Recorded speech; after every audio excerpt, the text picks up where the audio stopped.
Selon cette théorie, la réalité et l'univers que nous percevons seraient le produit d'une simulation générée par ordinateur.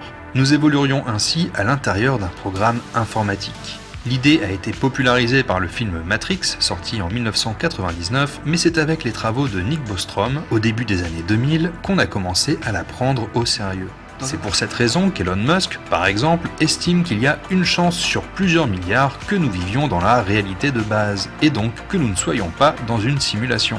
Pour soutenir son argument, il pointe l'évolution du jeu vidéo. Il y a 50 ans, nous avions Pong. Aujourd'hui, la réalité virtuelle est de plus en plus immersive et réaliste. Si on suppose que le progrès technologique se poursuit, même à un rythme beaucoup plus lent, il est quasiment certain que d'ici 100 ans, 1000 ans ou 10 000 ans, une période insignifiante à l'échelle cosmique, nous serons capables de créer des réalités simulées. Par conséquent, selon Musk, il est presque certain que cela s'est déjà produit. Et il est donc très improbable que nous vivions dans la réalité de base. Il y a un nombre croissant de philosophes et de scientifiques qui prennent au sérieux cet argument de la simulation. On peut penser au philosophe David Chalmers ou à Neil deGrasse Tyson, qui ont estimé à 50% la probabilité qu'on vive dans une simulation. L'écrivain Philip K. Dick avait quant à lui déclaré lors d'une conférence en 1977 « Nous vivons dans une réalité programmée par ordinateur, et le seul indice que nous en avons, c'est lorsque certaines variables sont modifiées et qu'une altération de notre réalité se produit. » Il est d'ailleurs l'un des premiers à rapporter ce qu'on appellerait aujourd'hui un bug ou un glitch dans la matrice. Il rapporte en effet qu'un jour, en voulant allumer la lumière dans sa salle de bain, il s'est rendu compte que sa lampe à cordon avait été remplacée par un interrupteur.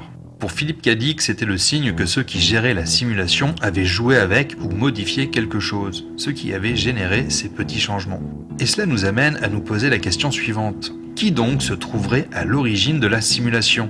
Cette communauté explore l'hypothèse selon laquelle la Terre serait une planète prison, où nous serions tous coincés sans le savoir dans un cycle de réincarnation, car il existe de nombreuses preuves indiquant que cela pourrait être le cas.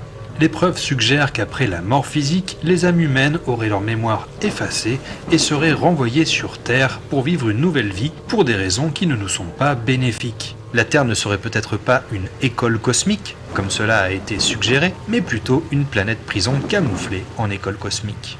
Cette simulation, qui se déroule pour nous sur des temps cosmologiques incroyablement longs, pourrait être exécutée beaucoup plus rapidement sur l'ordinateur hôte. Parmi les mégastructures en théorie réalisables, on trouve par exemple le cerveau de Matryoshka, une série de sphères de Dyson s'imbriquant les unes dans les autres pour capter toute l'énergie d'une étoile et effectuer des calculs à une échelle gigantesque. D'après Bostrom, une telle structure pourrait simuler en une seconde l'ensemble de l'histoire de l'humanité, telle qu'elle a été perçue, ressentie et pensée par tous les hommes et femmes ayant jamais vécu. Bien sûr. La simulation cruelle. Les conditions dans lesquelles nous vivons ont peut-être été créées de manière intentionnellement cruelle. La douleur, les besoins physiques, l'injustice, la violence, la cruauté. Peut-être qu'on se trouve dans un simulateur avec des paramètres réglés sur souffrance maximale. Évidemment, la simulation pourrait être un simple terrain de jeu. Peut-être que les stars, les personnalités publiques, sont des joueurs qui viennent incarner un avatar cheaté pour profiter des plaisirs de la simulation. On peut également imaginer que la simulation a pour but de tester la moralité d'un individu et d'observer son comportement face à des défis et des dilemmes éthiques. Les créateurs de la simulation pourraient également chercher à expérimenter d'autres formes de conscience. Par exemple, une intelligence artificielle pourrait créer des simulations pour savoir ce que c'est que d'être humain. Et là, ironiquement, vous seriez une intelligence artificielle persuadée d'être un humain dans une simulation informatique. Dans les autres arguments qui soutiennent l'hypothèse de la simulation, il y a les bizarreries de la physique quantique, qui ressemblent parfois étrangement à la manière dont fonctionne un jeu vidéo. Prenez le prix Nobel de physique 2022 par exemple. Il a été attribué à l'équipe d'Alain Aspect pour ses travaux qui démontrent une idée vraiment déconcertante. L'univers n'est pas réel au niveau local. Autrement dit, les propriétés physiques des particules ne sont pas définies avant qu'on les observe. Cela va à l'encontre du réalisme physique qui veut que les particules et la matière aient une existence objective et indépendante de toute observation.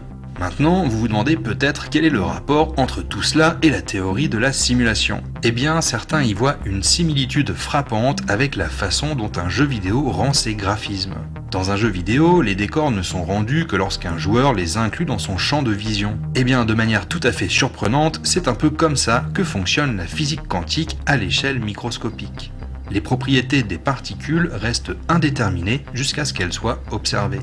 Nick Bostrom fait une observation intéressante à ce sujet. Il note que si la réalité est effectivement une simulation, il n'est pas nécessaire de simuler tout en détail tout le temps. Comme dans un jeu vidéo, la simulation pourrait économiser de la puissance de calcul en ne simulant les détails que lorsque quelqu'un les observe. Par exemple, un microscope de pointe permet de voir jusqu'aux atomes, mais dans une simulation, il serait plus économe d'aller à ce niveau de détail seulement quand quelqu'un l'utilise. Le reste du temps, la simulation pourrait se contenter de simuler la surface ou les textures. Il décrit un événement théorique où l'intelligence artificielle surpassera l'intelligence humaine et sera capable de s'améliorer elle-même, créant une courbe exponentielle de progression technologique, une véritable explosion d'intelligence qui changera à tout jamais les sociétés humaines. Cette révolution et cet avènement d'une intelligence synthétique supérieure est pleine de promesses. Elle offre la perspective de régler les problèmes les plus importants de notre époque, comme le changement climatique, les maladies graves comme le cancer, et même après un temps d'adaptation probablement houleux, la pauvreté et la rareté. Les défenseurs de l'IA nous font donc apercevoir une utopie terrestre, un endroit où l'homme n'aurait plus à travailler, une terre d'abondance où chacun peut vivre une vie épanouie. Ça, c'est pour l'image idyllique. Car l'IA singulière recèle également son lot de dangers. Ils sont nombreux à nous avoir mis en garde, Stephen Hawking, Elon Musk ou encore Eliezer Yudkowsky, un chercheur en éthique de l'intelligence artificielle qui, depuis une vingtaine d'années, essaye d'alerter sur le risque existentiel que fait peser l'IA sur l'humanité. Le problème fondamental est celui de l'alignement d'une potentielle IA générale sur les valeurs humaines. Rien ne garantit qu'elle nous considère d'un œil bienveillant. La science-fiction regorge de films où l'intelligence artificielle se retourne contre ses créateurs, à l'image de Skynet dans Terminator, Vicky dans iRobot ou HAL dans 2001 Odyssée de l'espace. Il y a peu, les frasques du chatbot de Bing, basé sur ChatGPT-4, ont d'ailleurs fait les gros titres. Sans même avoir besoin d'imaginer un asservissement spectaculaire à la Matrix, un décalage entre les objectifs d'une IA et ceux de l'humanité pourrait avoir des conséquences désastreuses. Eliezer Yudkowsky a imaginé une expérience de pensée pour illustrer cette idée. Dans son scénario, une intelligence artificielle super intelligente est chargée de fabriquer des trombones. Sans un alignement adéquat avec les valeurs humaines, cette IA pourrait optimiser la production de trombones à l'extrême pour en produire le plus grand nombre possible sans tenir compte des conséquences pour l'humanité ou la vie en général. Elle pourrait consommer toutes les ressources de la planète pour les transformer en trombones, y compris les humains eux-mêmes. Comme le résume le chercheur, l'IA ne vous déteste pas, ni ne vous aime, mais vous êtes fait d'atomes qu'elle peut utiliser pour autre chose.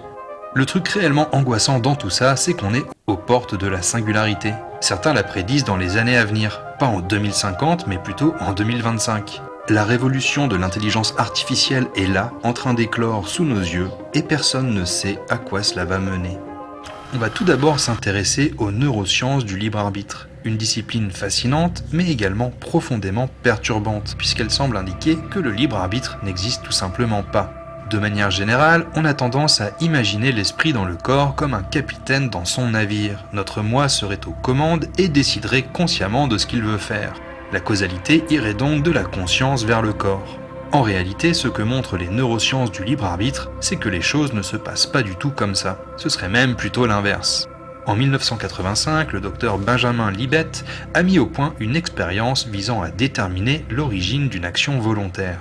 Il demandait au sujet de plier le poignet au moment où il le désirait. Son test impliquait la mesure de 3 éléments. Le moment auquel une action a lieu, le moment où l'activité neuronale est détectée dans le cortex, et le moment où la personne décide consciemment d'effectuer cette action. Les 2 premiers éléments sont faciles à mesurer. On place des électrodes sur le poignet pour connaître le moment exact où le mouvement se produit, et un électroencéphalogramme mesure l'activité du cerveau. Le moment de la décision consciente est lui plus difficile à déterminer. Pour cela, Libet a placé les sujets devant un écran montrant un cadran parcouru par un point et leur a demandé de noter où se trouvait le point au moment où ils décidaient de plier le poignet. Là, j'espère que vous êtes prêts pour le retournage de cerveau car c'est le terme. Les résultats de l'expérience ont montré ceci. La décision consciente intervient environ 200 millisecondes avant l'action physique. Mais l'activité cérébrale commence 350 millisecondes plus tôt, soit au total plus d'une demi-seconde avant la flexion du poignet. Autrement dit, les processus cérébraux planifiant le mouvement commencent bien avant que la personne ait le désir conscient de plier le poignet. Bien sûr, ces résultats ont suscité beaucoup de débats, mais une approche réaliste en tirera cette conclusion. Ce n'est pas le moi conscient qui prend la décision, mais le cerveau. La conscience ne sert qu'à enregistrer la décision après coup, avec l'illusion que c'est elle qui s'en trouve à l'origine. Le libre arbitre n'existerait donc tout simplement pas. Et quand on relie ce fait à un déterminisme absolu, cela nous amène à la conclusion que nous ne sommes pas libres, mais au contraire enfermés dans notre corps, dans une situation de spectateur qui a l'illusion de décider, alors qu'il n'est en réalité que le pantin des processus biochimiques qui gouvernent son corps et son cerveau. Scientifique, il serait lui-même une illusion propre aux êtres doués de mémoire que nous sommes. Il ne serait donc pas une donnée fondamentale de l'univers, mais plutôt une construction dérivée de notre perception, et qui découlerait de notre capacité à nous souvenir des moments passés et à anticiper ce futur. L'univers lui-même serait atemporel, ou, pour le dire autrement, le seul instant qui existerait serait le présent. Existe donc toute possibilité de voyager dans le passé. Et si votre cerveau n'était même pas relié à des électrodes au sein d'une simulation créée sur mesure? Et s'il était tout simplement en train de flotter au milieu de nulle part et qu'il hallucinait toute la réalité autour de vous? C'est ce que propose l'expérience de pensée du cerveau de Boltzmann, nommé ainsi en référence à un physicien du 19e siècle. Selon cette théorie, il est plus probable qu'un cerveau humain émerge spontanément du vide avec l'ensemble de ses souvenirs de notre univers plutôt que de voir un univers entier se former de la manière dont les cosmologues pensent que le nôtre s'est formé. Les physiciens défendent cette probabilité par l'entropie et des calculs auxquels je ne comprends pas grand-chose, donc on va juste rester ici. Connaissez-vous l'effet Total Recall ? Un soir, dans mon bain, je devais avoir 7 ou 8 ans, j'ai eu une sorte de révélation, une idée bizarre et inquiétante. Peut-être que tous mes souvenirs, tout ce que je croyais avoir vécu jusqu'à cet instant précis était faux.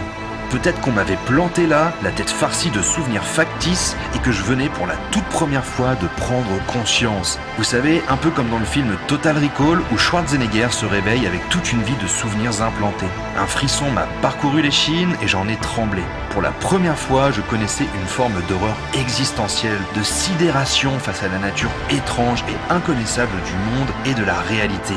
Et vous, qu'est-ce qui vous prouve que tout ce que vous avez vécu jusqu'à maintenant s'est réellement déroulé et ne constitue pas uniquement une série de souvenirs implantés ?